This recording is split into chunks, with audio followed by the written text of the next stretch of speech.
Miguel, man, thanks so much for coming on the show here. It's been a long time coming, but excited to have you on. Could you start by just telling us a little bit about yourself? Definitely, yes. Thank you so much for having me. I mentioned earlier off camera, long-time listener, first-time caller, I guess you could say. Yeah. I don't even know where to begin other than all of this kind of started when long story short, started, I guess even way back. I started my internship with Eric Cressey way long ago at this point. Yeah. Then eventually got hired on. In between that internship and actually working at Cressey, I actually worked with Kevin Neild, who is now with the Boston Bruins, and we can get into that later. But Yeah. long story short, was at CSP for a while and then did my own thing afterwards. 2018, 2019, then COVID hit. And then I kind of asked myself, where are we going with, where am I going with this industry? Yeah. And that was kind of like a big kind of I think you've seen it. I've seen it. Like a lot of people ask, hey, what are we doing in our space? What are we doing? Yeah. And then afterwards, I'm like, all right, I'm going to still keep one foot in, but still kind of do adjacent things. And then afterwards started doing a master's. And then I said to myself, I think I can do pro sports, and then started pursuing that. So that's a super long story short. Yeah, no, I love it. But talk to me. I always love people's backstories. Like what got you started working out, or what got you started in this place as a whole? I mean, going way back then, what started me off philosophically then, I started off breakdancing is actually what it was. Yeah. Before it was even decided to be in the Olympics, I was doing it in high school to college. Yeah. Started my own club at Temple University. It's still going, which is great. Cool. Yeah. Yeah. They have a lot of international judges and jams and events going on for them now, which is awesome. Didn't think it would even get to there. But anyway, after college, I was like, okay, I can't really, dance for a living. It's got to the point where you're doing pretty risky moves to get somewhere. And I was getting injured quite often. So that injury risk reward ratio of trying to make anything out of it is insanely tough. The 1% of the 1% make something out of dance. Right. And that was at the peak of America's Best Dance Crew. So you think you can dance. So I was having friends sometimes be on those shows, and I was like, those guys are obviously the 1% of the 1%. So I was like, okay, I don't think I can do that. So I started obviously working, training, personal training, that sort of thing. Started in the beginning because it was an easy kind of adjacent. I'm using my body. I'm teaching myself how to move. If I know how to teach myself how to move, I could perhaps teach others how to move. As well. It Sure. was a lot of learning on that end. And, it was really thinking about it now, it was teaching others how to move is a lot harder than just teaching your own self to move. Yeah. So I started reading a bunch of articles online, going way back, T-Nation, reading your articles, reading EC's articles. Yeah. And that was the heyday of the online article and blogging side of things. So that was the beginning, if you will. Yeah. I love it. So props to you. Oh, thanks, man. I appreciate it. Well, and then I love to hear also, because you gave us a very short version, but I would love to hear a little bit longer version for the young coaches that are listening. Walk us through your career path, dude, because you've done so many things. You've been in so many different spaces. And I think it's really important for people to understand, you don't just go from intern to, and again, you got a pretty sweet deal because intern to CSP and, all those spots. But then there's a lot of steps from there into pro sports. So could you just walk us through your career path a little bit? Right. It's very rare that you're going to get somebody that goes from internship to coach to head coach. It doesn't happen in a 2-year phase. Definitely doesn't happen like that. Right. If it was, then everybody'd be head coach, and sure. That doesn't happen.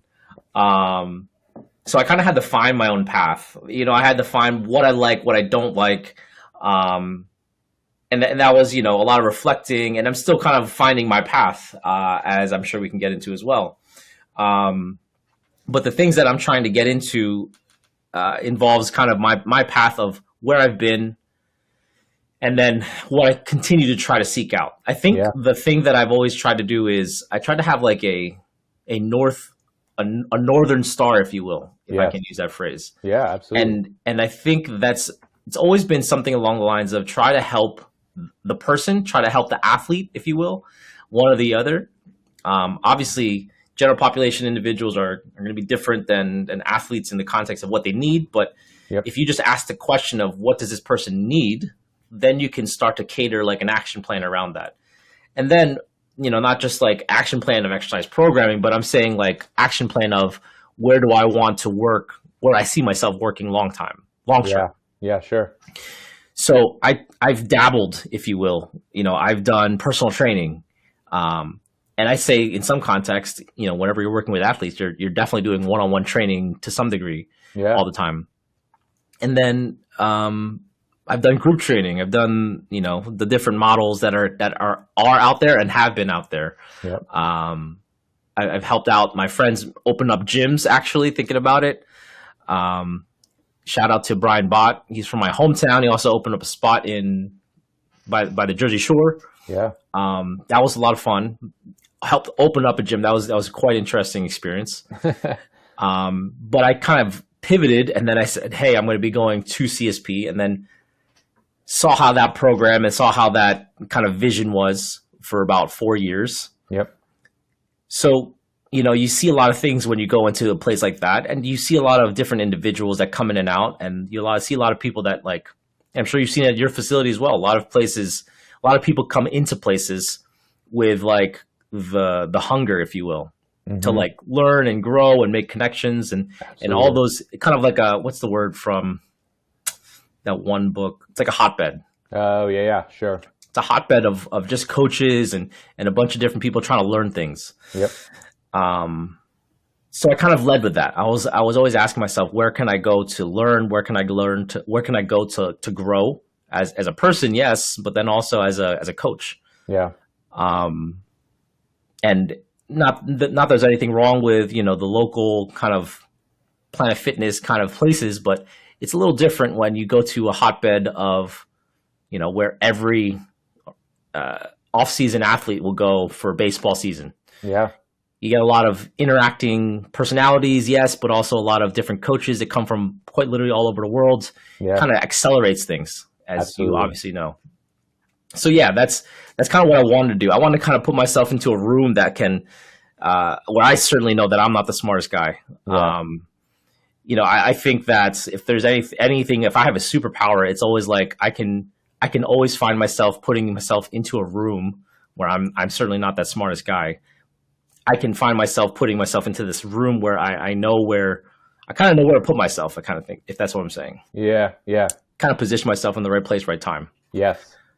And then, fast forward a couple years, was the lead or head coach, strength coach for different private facilities. And that was interesting. And that was its own grind, if you will. Yeah.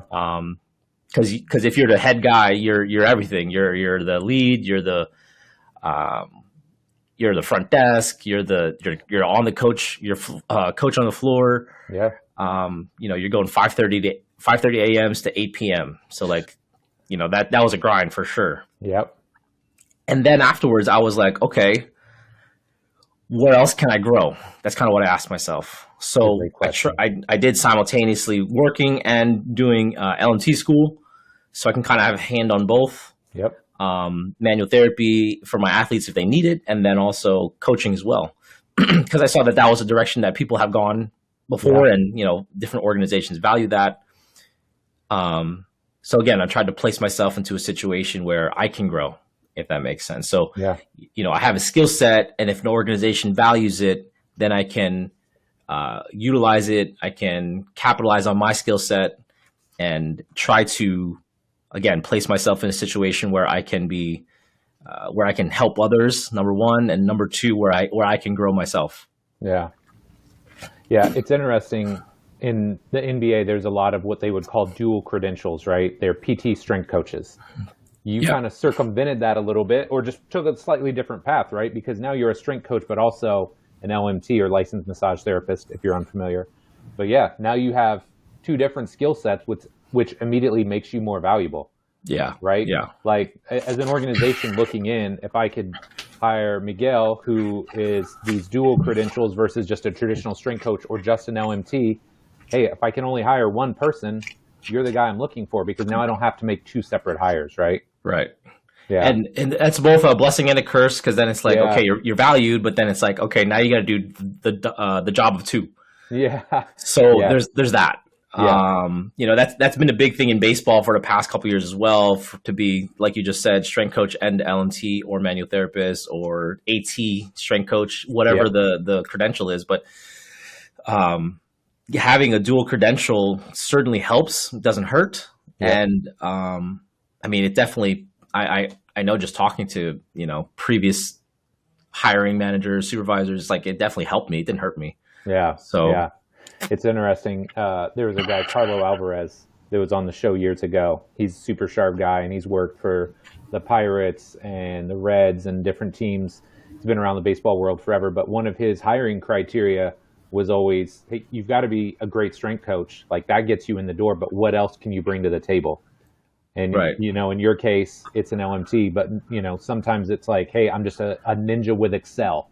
Right. Or sports science. Like, there's always got to be something else that differentiates you from the other people. So I thought that was the end of the day. That's the end of the day. It's also crazy because, like, I said to myself, I forget what was the impetus, but a thought entered my head maybe a year and a half ago. I said, I'm going to go all in terms of my education, in terms of my professional growth. I'm going to go all in the context of trying to get in, if you will, quote unquote, get in. Yeah.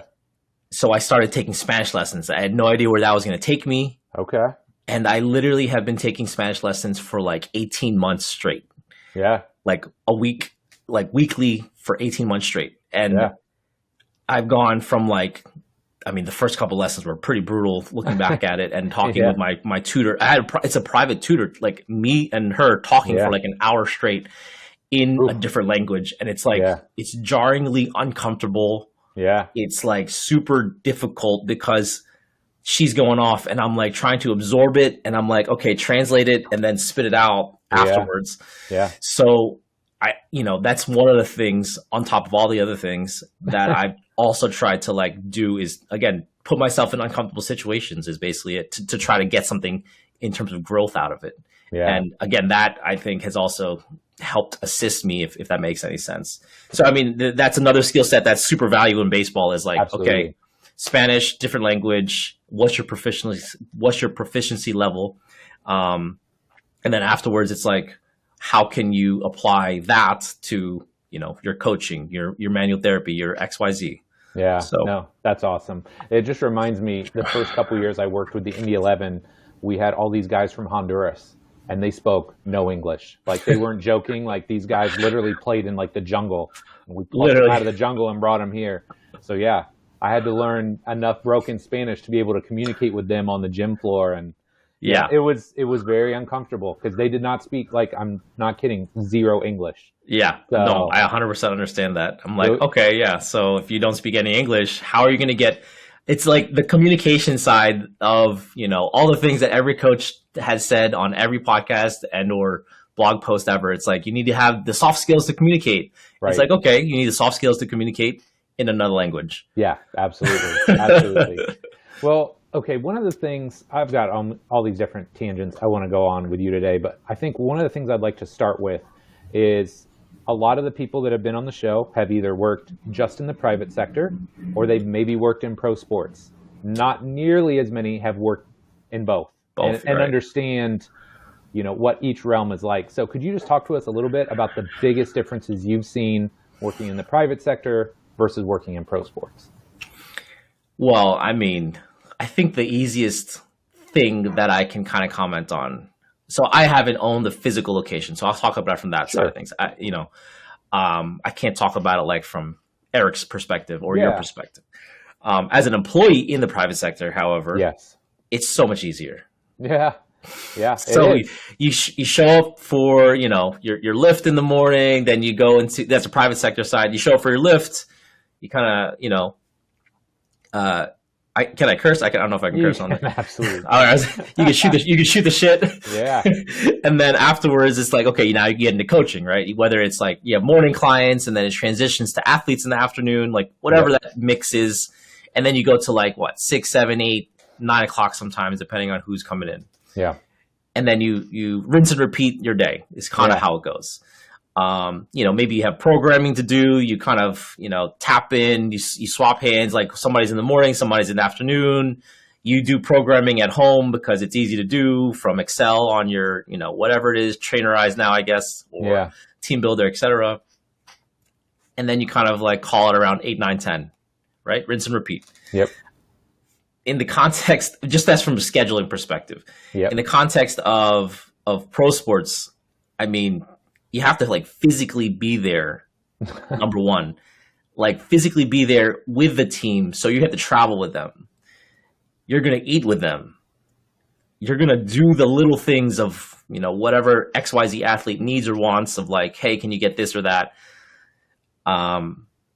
There's like all these little nuances of like you just getting things done in the context of what does this athlete need to prepare for game day is kind of what I'm trying to say. Yeah.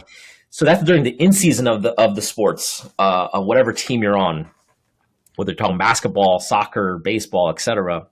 From the private sector side of things, 9 times out of 10, you're going to be working with them during the off season. So it's going to be, depending on the level of athlete, it's going to be a little bit more relaxed. It's going to be a little bit more, hey, it's no longer my in season, so I can come in, hang out. If there's a little lounge area, if it's at your certain area, facility, you can kind of sit down and relax a little bit. Yep. And then you get into lifting and all that good stuff. And it's very relaxed is basically what I'm trying to say. Yeah.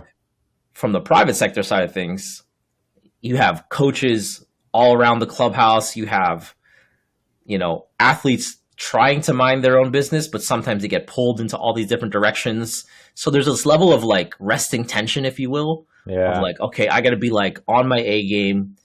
Got to be able to like understand what coach needs. If coach needs me 10 minutes before things begin, like practice wise, I need to be able to like identify that. Yeah. As the athlete, if me as a strength coach, if I need to help support the other skill coaches or even the head coach, that's something that I need to be aware of as well, depending on the schedule. So there's all these, again, like I said, little nuances that you need to be aware of in pro sports, because it's not just, hey, let's lift. Okay, I'm going to clock out after this. You're not lifting 3 to 4 times a week. Yeah. From a private sector side of things, you're not asking the athlete, hey, you want to come in Monday, Wednesday, Friday at 3 p.m. Okay, see you then, and then like you never see them until that time. Yeah, you're seeing them day in, day out, day in, day out. Yeah, you see them for little bits of, okay, here's the warm up times, here's the times when you lift during in season, and then you're constantly trying to just like schedule around other things that they're constantly doing. Yeah. That have nothing to do with lifting. Yeah. So it's never top of mind in pro sports. It's kind of what I'm trying to get at. Yeah. And in a bad way, it's just, there are, of course, the stud athletes that you're going to see on social media that are like promoting the fact that they lift. It's like a thing. It's totally fine. But 90% of these other athletes, that's not top of mind for them. They're not trying to get into the gym. They're not going to, and you understand exactly. You're gonna not see these guys be like chomping at the bit to get an arm farm in. Right. Yeah. One of the things that I learned very quickly when I went from private sector to working with the Indy 11 was just the dynamic in the relationship. So it's different when you're in a private facility, right? Because these people have identified, I want to get better physically. I'm going to pay somebody out of my own pocket to work with them. There's just a different dynamic there versus, oh, this is the strength coach that's been assigned to you. You have to work with them. You have to see them. I mean, because I had guys that were literally MLS All-Stars, coming to me privately. And then I've got a second division soccer team and I got 3 guys that won't walk in the actual weight room. They're just going to go do abs for 45 minutes. Yeah. It's like the dynamic is just so different. I'm like, hey, do you want to be like this guy or do you just want to be the guy that does abs? And so You know, it's hard. Right. It's hard because again, the dynamic is just totally different. It's something that they have selected to do on their own versus something they have to do because they're a part of a team. That's 100% it. And you know, it's refreshing having this conversation because you've understood that from that level. And you know, it's the same concepts of like, hey, if I'm talking to an athlete, I might say in the pro sports, I might say something like, hey, how's XYZ feeling? Because this was bugging you last time. Have you done anything to help move the needle in any way? Right. And they're like, probably going to say something like, no, I just haven't done anything. Haven't done stretches, haven't done, you know, the most basic. Like, have you ever thought of foam rolling, you know, XYZ? Right. Have you slept better? You know, it's the peripherals. It's like, how's your sleep last night? It's like the easiest things, and nothing wrong with it, but it's just like these items are not top of mind. Yeah. And there's a hundred other things that are competing for their attention is kind of what I'm trying to say, especially the younger guys. I mean, that's a whole nother conversation on its own. Is the younger athletes have so many other competing things going on, not even thinking about, you know, NILs in college, but once you enter the actual contract side of things, it's like, wow, it's completely different. Yeah. So I mean, that's the biggest part. Is scheduling is probably the easiest thing to kind of poke at in terms of private versus pro. Yep. When you're in pro sports, I mean, I was logging hundreds of hours per week, like just working. Yeah. And it wasn't just, you know, lifting. Like, there's no way people can lift for that much hours. Right. But it was all the peripheral stuff around it is basically what I'm saying. Whether it was away series, home series, like there was always something to do, but it never really had anything to do with the actual lift. Once we got to that part, I mean, that was the easiest part. Yeah. Like, you just get them going. Yeah. That should be the easiest part, right? Yeah, absolutely. So yeah. I love it. I love it. So one thing that's interesting about you, and we talked about this a little bit before the show, but you've been around a lot of high-level athletes from a lot of different sports. Yeah. Right? Because you have time around pro baseball.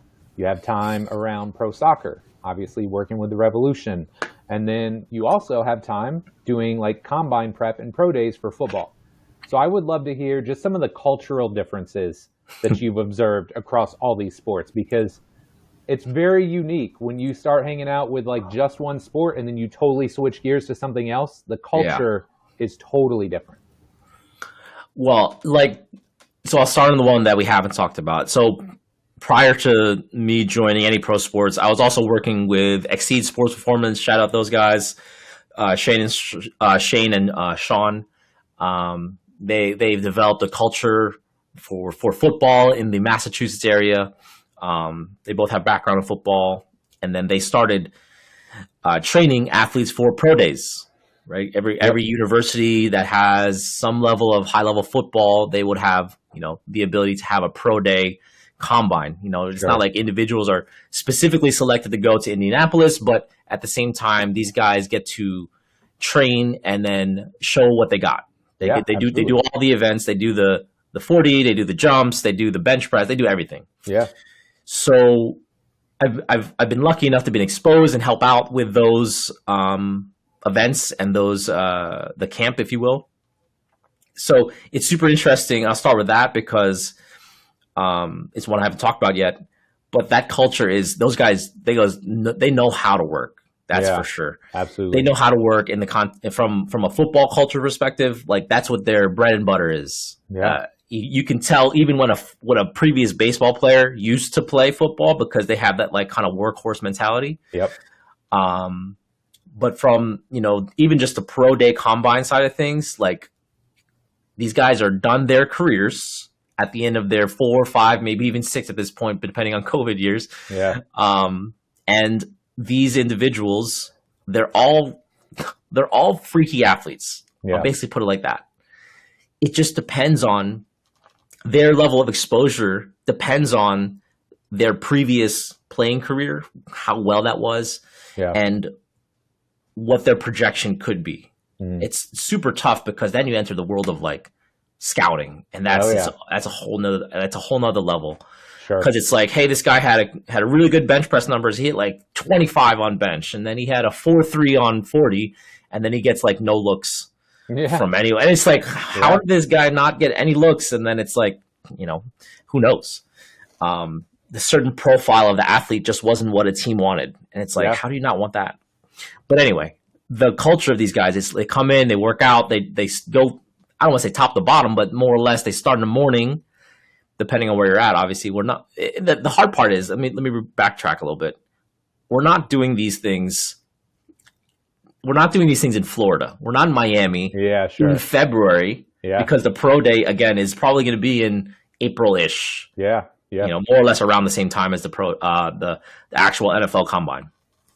We're in Massachusetts in February. It's snowing. It's cold. Like these guys have to have the mentality like, hey, let's come in, let's do work, let's at least have some fun, and then let's go home because it's going to be cold. It's like it's definitely in the middle of winter during that time. There's definitely times when we had to shovel in order to get into the facility to work on the turf, if that makes sense. Gosh. Yeah. And same. I'm assuming over where you're at. Yeah. So anyway, these guys know how to work. Yep. Long story short, they go for about, depending on when they end their season. Sometimes individuals end during December. They might work from December all the way through March, depending on where they're going and when their specific colleges ask for them.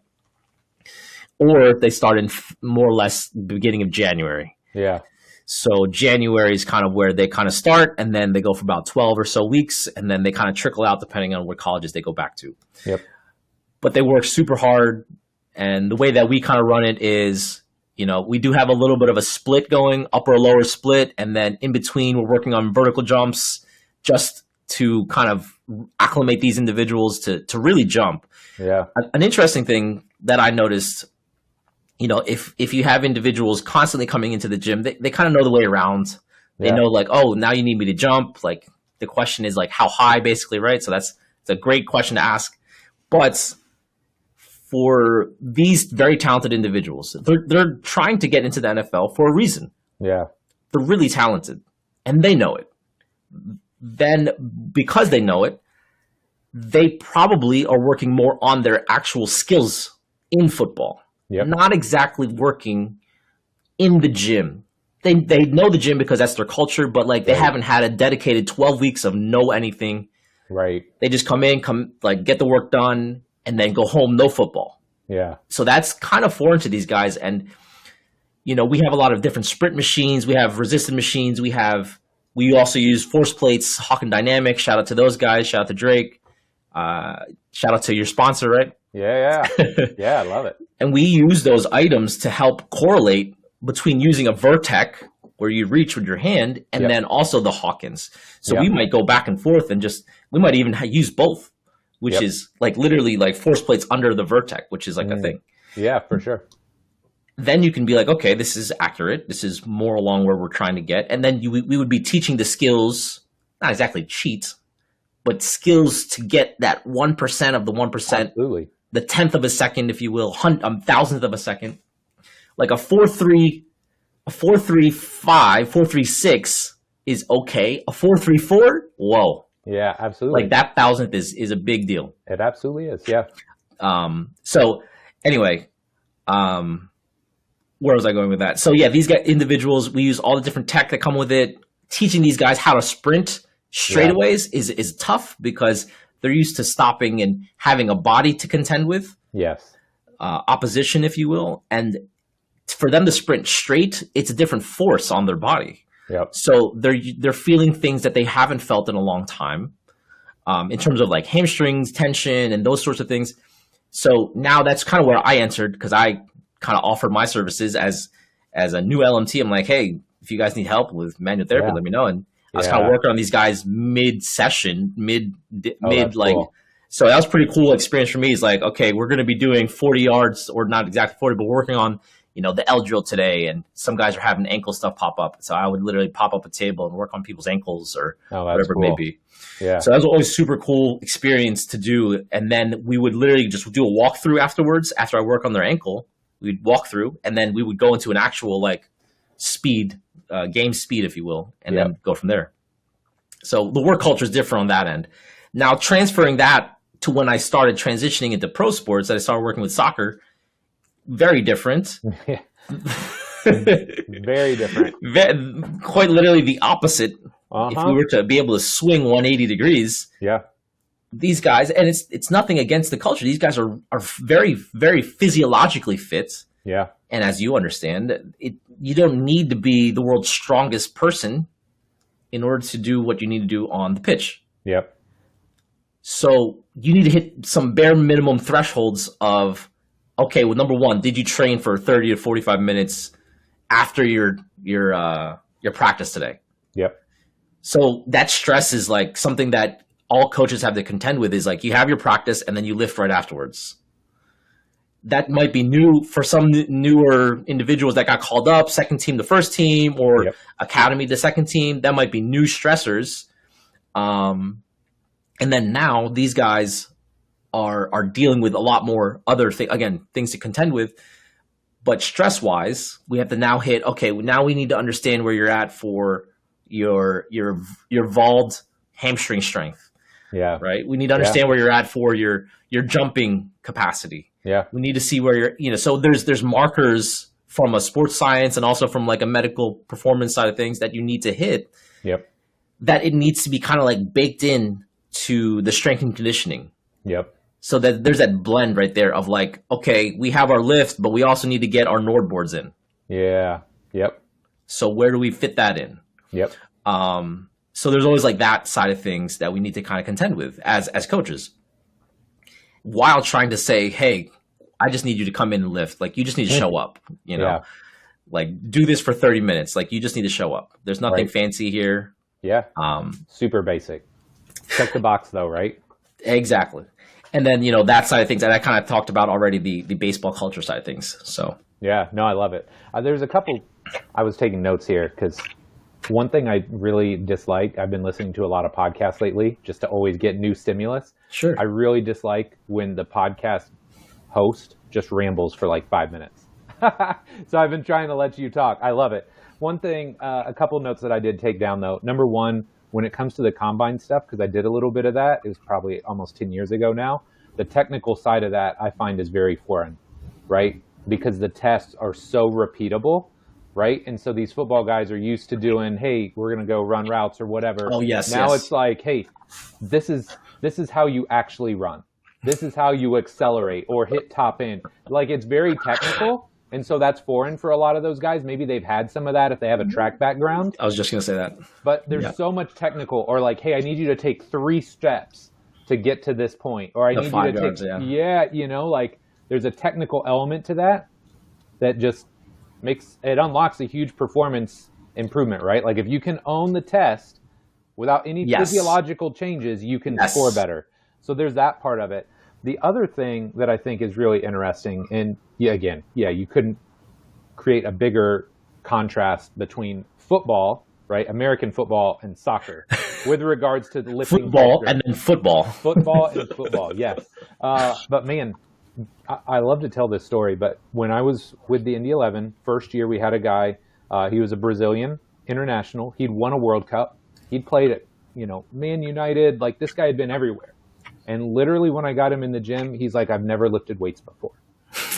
So, I mean, this is 2014. It's not like it's 2004, right? The cultural differences between sports is massive. You have to be aware of that. And it's getting better in soccer. Yeah. I will say that, especially here in America. I can't speak for Europe because I haven't spent as much time there.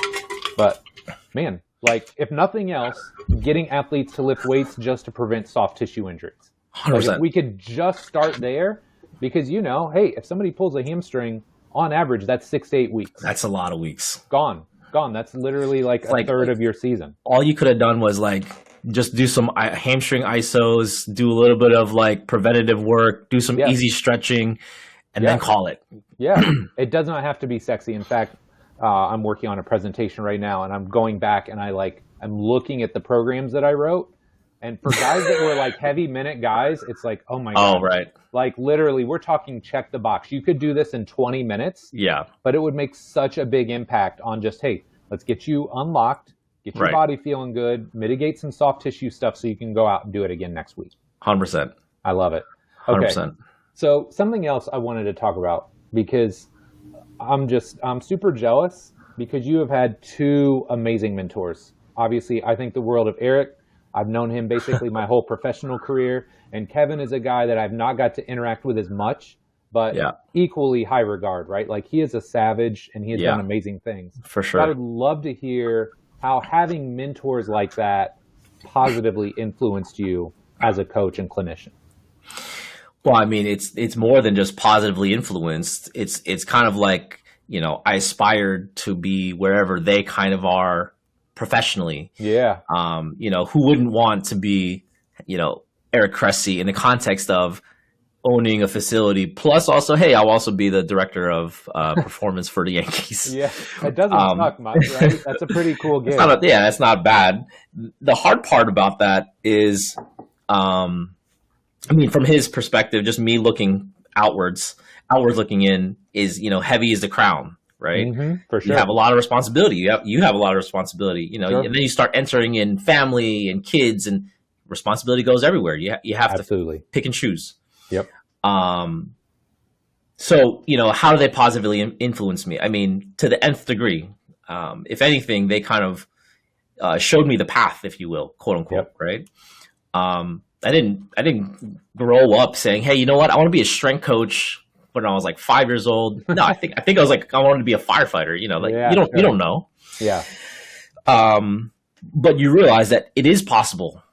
It is possible to write online and make some money. It is possible to create products and make some money. It is possible to, and then down the list you go.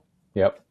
So to have the ability to, you know, text Eric or Kevin at any point and just kind of talk shop or anything with that, it's at this point, it still seems kind of a little bit unbelievable. It's kind of like a little bit of, can't believe these guys who have been to the nth level, can't believe these guys have, you know, I can kind of contact them at will, which is, you know, not trying to flex, but that's just, I still can't kind of believe it, if you will. I can't believe I'm even on this podcast, to be honest. Like I literally remember reading all of your articles way back. Yeah. So I think from an educational perspective, these guys kind of set the tone. Both guys are super smart. Yep. Again, I'm definitely not as smart as these guys, but I know how to be in the room. Yes. I remember trying to read all the things that was in Eric's library at CSP. Yeah. And I was always like, hey, I think I know a little bit of this book. I've read this kind of book. And then, you know, there's some things I'm like, wow, I haven't seen this at all anywhere. It's like one of like the DNS things or the PRI things. I have never seen this before. Yep. So that sets you down a different rabbit hole, different path. Yep. And then the same goes for Kevin. It's like Kevin goes to the nth degree. And he, you know, started doing his own thing after, you know, I stopped working for him. He went off to his own path, which is totally great. Yeah. And, you know, watching him work was, I'm kind of speechless. It was always really focused on points. And something that I always try to aspire to in the back of my head. I'm like, okay, if I can be a coach, I want to coach the way that Kevin did. It's kind of what I would say back in the day. Yeah. And even a little bit today. In the context of, you know, I think when I was working with Kevin, I think he was literally working with the Team USA Olympics back in the day too. Yeah.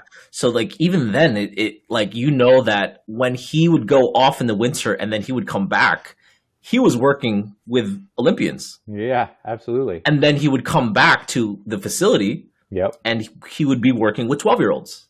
Yeah. And I was always like, how do you go from that to that? Yeah. And I would try to like I would talk to him all the time and I would try to like, what's the word I'm looking for? Reverse engineer how he does that. And kind of like try to understand the vision, if you will. Because again, I didn't necessarily have a vision. So that's what I'm trying to say. These guys definitely positively influenced me in that way, from an educational perspective, from a coaching, if there's a phrase of a bedside manner, soft skills kind of way. Yeah. These guys kind of brought it even way before. So yeah, I can't talk enough about that. So it just reminds me of like when you're in pro sports, right? Vets teach the rookies how to be pros. And I think of it the same way in coaching. Right? Like your veteran coaches should be teaching your interns or your young coaches how to be a professional coach. Right? Yeah. But you've said one thing like 3 or 4 times now, and I really want to like harp on this, and it's this idea of being in the room. You've said it at least 3 times now, the power of being in the room. And so I was at Luca's event a couple weeks ago now, right? And it's something we keep talking about. Like, can you stream the videos of the event? Yes. But you know what? You can't replace being in the room. Yeah. So we're sitting there on Thursday. We do a hands-on, and it's me and Andy, and we're just sitting there, McCloy, and we're sitting there having coffee, just catching up because I hadn't seen him in a while. And this girl just comes over and she's like, "Hey, can I pick your brain?" Now, normally, hard no, but she was nice and polite. Okay, sure. So she sat down and proceeded to grill Andy and I for like an hour. And I'm not kidding you. I think we gave her, if she takes all the advice we gave her, I kid you not, probably $100,000 worth of advice to what she could take and apply to her business. But that's the power of being in the room. If you're streaming it from your basement, hey, you're getting the knowledge, but you're not getting those interactions. You're not getting the behind the scenes. You're not in the room doing the networking. And again, it's not just about networking, and people make that sound like it's some shady deal. But hey, being around great people naturally will help you elevate your own game. And I think that's the power of being in the room. And you learn that early on, right? Like, hey, I need to be in the room, and I need to find the right room to be in.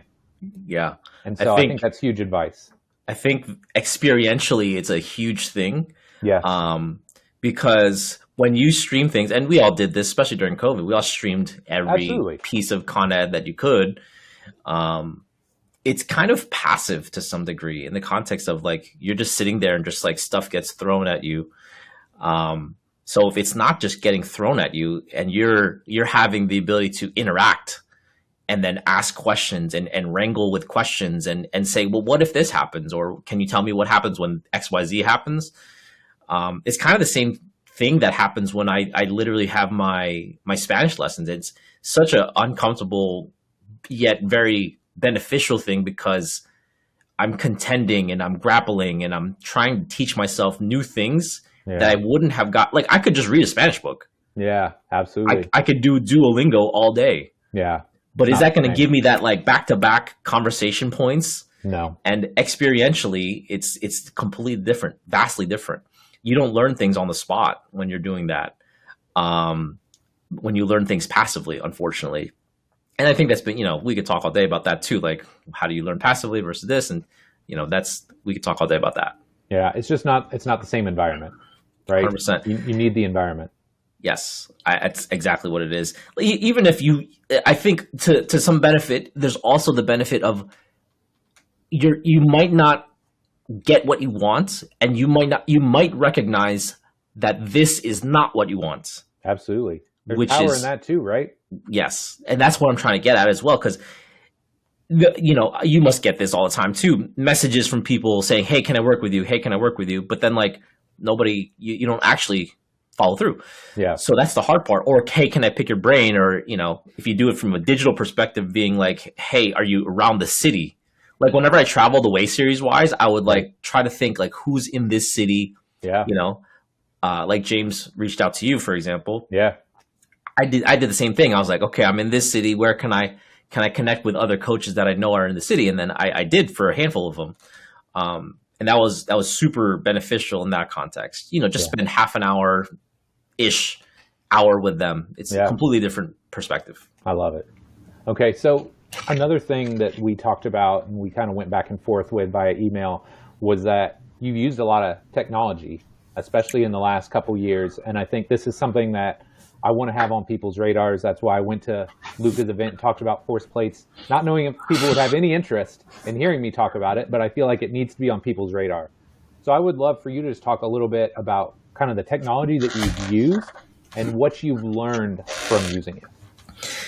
Man. So technology, I'll talk about organizations first, pro sports, just because you have a bigger budget. You can use a lot more tools and fancy stuff. Yep. I've used catapults, with James and also with the Sox. They use different GPS units. Things I've learned with it is you get to see a lot of macroscopic items with it in the context of here's this individual's velocity at, we'll say, XYZ time. You also get to see total yardage. You get to see big picture items. Yep. The interesting thing is, you can't really see. I made the point to say macroscopic is because you can't exactly see microscopic things. Yeah. In the context of, if we're working private sector, we might be able to film a 10-yard sprint and say, okay, this step is this step is good, bad, whatever. That's a little more microscopic. But that's not the point of the GPS units. The point of the GPS units is to figure out total yardage, total velocity at certain velocities, and then figure out where people are depending on the type of units you use during said velocities. Yep. Because sometimes you could use maps and all these things. Yep. And that's super, super helpful because sometimes that will help guide coaches. Yep. The point of technology is to make decisions. It's not just to be beholden to the technology. Yep. Because if all you do is use the catapults and then you say, hey, this guy has a lot of yardage at this velocity, whether it's called V1, V2, V3, or beyond, we might need to not play him. Well, that's not your decision to make. Yeah. That's the head coach's decision to make. It might be playoffs eventually, and you really need your star players to make that push. So that's the hard part. Yep. You're merely informing the individuals, the coaches, of what is going on. And I think James made that point. I listened to the whole thing, and he said, hey, he just makes a list of what the certain percentages are, and he shows. I forget how. There's different teams use at even this first team, second team. We would use different formats of data visualization in order to promote. Say, hey, here's this person's percentage. Yeah. Of work, and the coach would make the decision of, okay, play more minutes, less minutes, whatever. Yep. So it helps guide decisions. Long story short. So that was one thing. Other items I've used would involve Dynaspeed 1080 sprints. Those are really fun to work with. I don't know if you guys have one at iFast. Do not. It's actually wildly informative. I was seeing, whenever I play with things, I always see how slow I am. Yeah. It's crazy because some of these guys are really, really fast. And I'm like, man, that puts a lot of things in perspective. That's the reason why I'm not pro athlete. Yeah. But you can see from, we'll say 0 to 5, 5 to 10, and then beyond. But then in between all these things, you can see when certain steps don't have as much force into the ground. Because it's this specific item. For those that are not familiar, obviously everyone's not watching. Some people are listening. 1080 Sprint or Dynaspeed, they're kind of like cousins of each other. The founders were kind of, I think, together. Then they split. Long story short, that's all I know. The resisted motorized machines where they would give certain percentages of body weights for a sprint. So sometimes it's at 1 kilo, 3 kilos, 5, 10, etc. And it's off of a pulley. So it's pulling at a different percentage, and then it reads a lot of information off of that. So with that being said, you'd be able to identify when certain steps have more or less force output. Oh, okay. Yeah. I think that's super valuable, and it's really interesting. One of my professors at my master's program also didn't understand what that was, because I had a project and I described everything about the 1080. Yep. And they were like, wow, this is actually useful. And I'm like, yeah, it 100% is. Yeah. Because if you have, I'll just talk baseball terms because it's my background at this point. You go from, you have 90 feet from first to second, we'll say, if you're trying to steal a base. You have a little bit of a lead off, sure. You might have 12 to 14 steps to get there. Yep. So you have 12 to 14 steps, so you can measure those pieces. Yeah. If you can measure those pieces, then you can quantify who's going to be your fastest guy. Yeah, that's cool. And then off of that, you can say, hey, you let off the gas a little bit on the 6th step. Right. It's like, remember, we're going to put a cone at where you drop off, and we want you to keep pushing. Through that cone. Yeah. Through that cone. Yeah. It's not even like the first step. Yes, first step, we want to be powerful, of course. But it's like, what happens when you know you're going to be, 10% less force at the 6th step? Yep. Which is, it sounds so minute, but again, every millisecond counts. Yeah. So that's kind of what Dynaspeed and 1080 can afford, because, you know, when I was using it, I was like, wow, yes, I'm slow, but like, what are the pieces that I'm trying to ascertain from this piece of technology?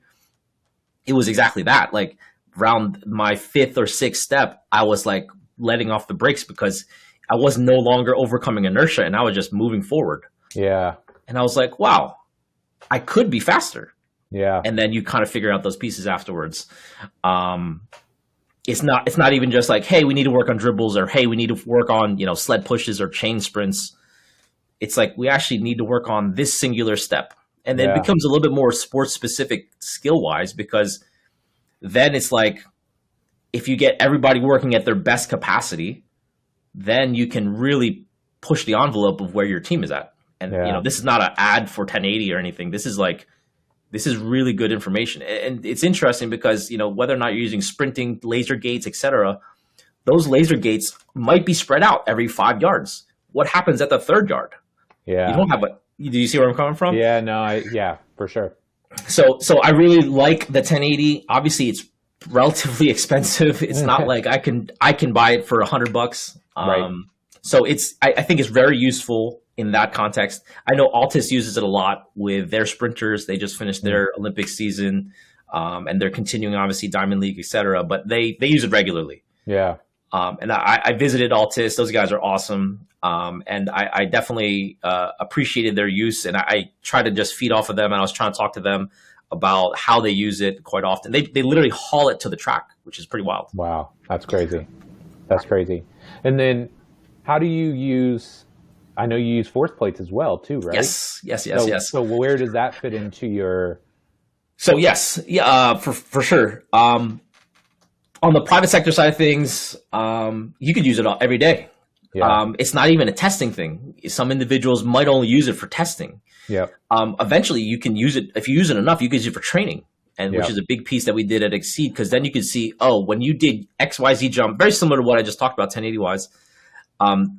You can see the jumps like, hey, you need to put a little more emphasis on the push, or you might need to put a little more emphasis on the going down part. Like there's different aspects that you can talk about, and, you know, we can search everything on the different phases of the jump. A lot of books are out on that now. Oh, yeah. But definitely use that for training, not even just testing. Yeah. On the pro sports side of things, that's definitely a thing that, you know, you use for stimulation. For sure, just jumping in general helps with that neuro activation. Yep. And then also use it for testing in different thresholds as well. ISO squat testing is a huge thing, both in pro and private, depending on how you use it, belts or handlebar. There's a lot of different uses for that. There's, again, all these pieces of technology are there to help inform your programming on the private side of things, but then it also helps coaches form decisions. So that's basically where I'm coming from. Yep, I love it, man. All right, dude, big question time. If you could alter the space-time continuum and give young Miguel Aragoncillo one piece of advice, what would it be? Man, it would be just one. Oh my, there's so many. Yeah, just one. Just one. Just one. I got to make it narrow. You know, the thing that's been in my head quite often, you know, everybody's getting older, nobody's getting younger. Yeah. It would be respect time / start sooner. In the context of, so I think a big thing that I've been trying to do for myself is, what is that? There's a phrase that's out there. I kind of butcher it every once in a little bit, but who said that? Bill Gates. It's something like you underestimate what you can do in a year and you overestimate what you can do in 10 years, or I forget how that goes. The basic thesis of it. I think you flipped it. You overestimate what you can do in the short term, but underestimate what you can do in the long term. Yes. Yeah. Yes. Because I tried to jam pack everything into like one or 2 years in the past couple years, if not more. But it's just like, I didn't think that I'd be in this position where I'm at now. Right. But I was like, let me just try to do as much as I can in as little amount of time. But then that's the hard part, because it's like, if I did that from the very beginning, yes, I tried to roll with that since the beginning, but you don't know what you don't know from when you're younger. Then you could just fast forward everything if you have better time management, better use of your time and trying to do all these things all at once, as you probably understand. Yeah. Yeah. It's hard. Like the way I try and think of it now is work as hard as you can every day, right? Like hustle, do the things that need to get done, but don't expect the results in the short term, right? I think that's one of the big things. People will sprint for like a month, right? And they'll think, oh no, I'm working so hard. And then at 6 weeks or 8 weeks, they're like, why haven't I seen success yet? And it's like, no, that's not how this works, man. No. You got to do that for a couple years and then project it out over the next 10, 20, 30 years of your career. And then you're like, oh, I don't even recognize that person anymore. Right. But you want to, a lot of people want to sprint for a month and then see results at 5 weeks. It doesn't work like that. It takes a little bit longer. I think just to put that in perspective, not super 20,000 foot perspective, but like if I said to myself, even 5 years ago, I said to myself, hey, I want to learn Spanish, I'd be 5 years in right now. Yeah. Versus a year and a half. Yeah. So like that'd be way different. If I said to myself, hey, I try to choose my master's program based off of skill set, but this skill set wasn't even a thing back then in terms of sports science and analytics as a master's. But like if I said to myself, I want to learn the science, sports science side of things. Yep. So that was a different perspective altogether. So, crunch time, try to get condensed time of your work, basically. Yeah, I love it. Okay, man. Last but not least, we got our lightning round. I did not share these with you before because I like to get the authentic response. So, number one, I got to throw this out there. Can you cheer for the Yankees in the World Series? Come on, that's your boy. But you're a Red Sox guy. So what? I will say right now, my previous background, I grew up in Philly. Okay. So even my Philly friends and family are being like, why are you working for the Red Sox? So even then, I'm also conflicted on many fronts. You're really divided, dude. Yeah. I will say I'm rooting for EC and Matt Blake, pitching coach. Yeah. So yes, I will say that much. Okay, that's fair. Number two, it's going to sound weird, but I have to ask because context. Yesterday, I'm spamming Miguel like, hey, dude, what are we going to talk about? What do you want to do? And finally, he writes me back at like 9 o'clock. He's like, bro, my bad. It's my wife's birthday. So there was a good reason for you not responding. So now I have to ask, how was your wife's birthday? Was it good? It was great. It was great. Had cooked steak, went to some awesome bakeries around the Boston area. Okay. Did a lot of stuff. It's middle of the week, so she was working. So it's kind of tough. We're celebrating more on the weekend, but kind of like our time, if you will. So, absolutely. Did you cook the steak? Oh yeah. Yeah. I love cooking. Yeah. How did you cook it? Reverse sear. Oh yeah. It's kind of like a sous vide without the sous vide. So. Dude, my guy Steve Calarco, he is a huge foodie. I don't know if you know Steve. I know the name. Yeah. Yeah. So Steve, I think he's in Connecticut. I get all the East Coast, but yeah, he's all about the reverse sear. Reverse sear. I just came back from Paris and the Olympics, so I'm really into French butter. Okay. Oh yeah. Way different in terms of like the taste. So reverse sear with French butter. Oof. Okay. That's another thing. Joel Jameson loves the French butter. It's really wild. Yeah. He when I was at his house, he's like, dude, check this out. This butter's so good. I'm like, why? But hey man, things you learn on the Physical Prep podcast. Reverse searing, French butter. Come on, we are broad spectrum here. 100%. Okay, number 3. I'm excited for this one. Give me your best Tony Gentilcore story. Tony G. Oh man. Absolutely love him. I still talk to him. I sent him a message the other day. So this is not a knock on him. We were at CSP. So when he was still at CSP, he left in 2015, if I remember correctly, to start his own thing in the actual city of Boston. And that's my first year of coaching, technically from 2014 and 2015. So still within the first year. Yeah. It was like Saturday morning. Saturdays are pretty chill. We choose our own music and all that stuff. Long story short, Tony was doing more DJing of the music than coaching. I mean, to our benefit, to his benefit, sorry. We had like 5 staff members, there was 5 interns. Yeah. Saturday at 9 a.m. there was like not a lot of people are still waking up. Yeah, so he was like DJing. He was like putting Tribe. He's putting Wu-Tang. He's putting all this crazy stuff on. Yeah. From like 9 to 10:30, he was just like, I'm going to change a song now. And then he just went over it. Every time he would just change the songs. No, I love talking with Tony. I love talking shop with him. I know he's running around a lot. He just opened up a new spot in Boston. So shout it out to him. Check it out if you haven't. He's killing it. Big spot, yeah. He's killing it. It's funny because I was going to reminisce on one of the last times I was there. I was training with Eric, right? And you know what that's like. I mean, Eric's a freaking savage. It's a beast, yeah. And I don't know what he had on, but it was like Rage or something like that, you know? And then Tony comes in and literally puts on like Tiesto. And I thought Eric was just going to lose his mind. Yeah. He was just like, what are we listening to? So I'm like, yep, that's the Tony. That's the Tony we know and love. All right.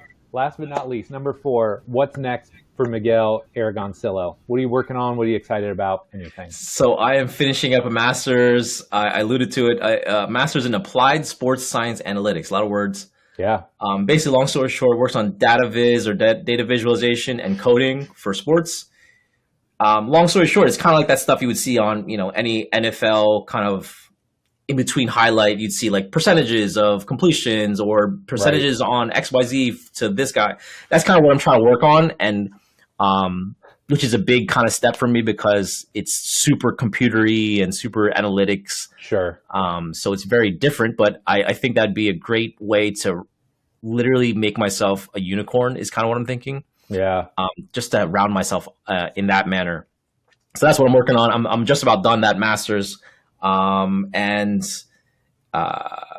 in between the off season, just trying to figure out my next step for sports or pro sports, seeing wherever anyone can take me. Yeah, I love it, man. Well, yeah, I mean, I'm just thinking like S&C, LMT, sports science. Dude, that's a pretty killer lineup, man. You got a lot of bases covered there, my friend. I think it, as you know, people probably call it like, this is like a unicorn skill set. And that's like, okay, let me try to do that. So. Yeah, I love it. Well, Miguel, this has been awesome, man. It's been great catching up with you today. Where can my listeners find out more about you and all the great stuff that you're doing? All social media at Migsy Bogues. Migsy Bogues, yeah. And LinkedIn, of course, all the formalities, etc. Aragoncillo on LinkedIn, but at Migsy Bogues for everything. Instagram. I don't really do TikTok. I just lurk on Twitter and S&C Twitter, Sports Science Twitter. So I lurk on there. Yeah. So yeah. All right. I'll make sure I get links to all of those in the show notes. I'm not on TikTok, so I'm not linking to that. But everything else, along with some related shows, because like you said, James, Tony G, my boy Steve Calarco, there's some good shows that I think you will enjoy. So, Miguel, again, man, thanks so much for coming on, brother. I appreciate it. Thank you so much. Had a lot of fun.